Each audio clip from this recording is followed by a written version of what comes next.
பள்ளிவாசல்ல நீ இறைவனுக்கு இணை வைக்கிறங்கிறதுனால ஒதுங்கி இருக்கிறோம். இன்னும் கொஞ்ச நாள் போக போக இன்ஷா அல்லாஹ் மக்கா நகரத்தில் உள்ள அந்த காபாவை எப்படி ரசூலுல்லாஹ்வுக்கு திருப்பி கொடுத்தானோ அது மாதிரி இந்த பள்ளிவாசல் எங்களுக்கு இன்ஷா அல்லாஹ் கிடைக்கும்.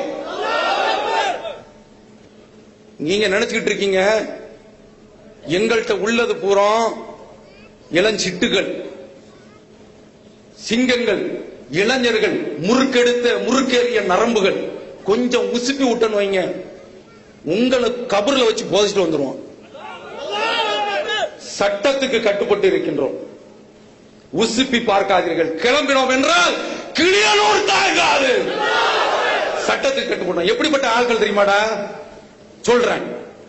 சென்னையில காவல்துறை அடித்து விட்டார்கள், காக்கி சட்டையினர் அடித்து விட்டார்கள் என்று பெருங்கூட்டமாக ஆண்களும் பெண்களும் திரண்டு நிற்கின்றோம். போலீஸ் இமாபுரிய லத்தி கம்ப வச்சு சுழற்றான். இந்திய வரலாற்றுல, தமிழக வரலாற்றுல காவல்துறை லத்தி கம்பை எடுத்து சுழற்றி அடிக்கின்ற பொழுது ஓடாத ஒரு கூட்டம் இருக்குமே. ஆனால் இந்த தௌஹீத் ஜமாத் மட்டும்தான்டா. காவல்துறை பார்த்தா முதலமைச்சருக்கு ரிப்போர்ட் கொடுத்தா அதான் அம்மையார் சொன்னிச்சு 7 லட்சம் மக்கள் என்று சொன்னார்கள்.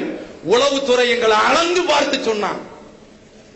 இப்படிப்பட்ட நாங்க நீ பள்ளிவாசல் இருந்து மிரட்டுக்கு காவல்துறை கம்புக்கையே இன்ஷா அல்லாஹ் அருவாளுக்கும் கலங்க மாட்டோம், துப்பாக்கிக்கும் கலங்க மாட்டோம். நீ எம்மாத்திரம்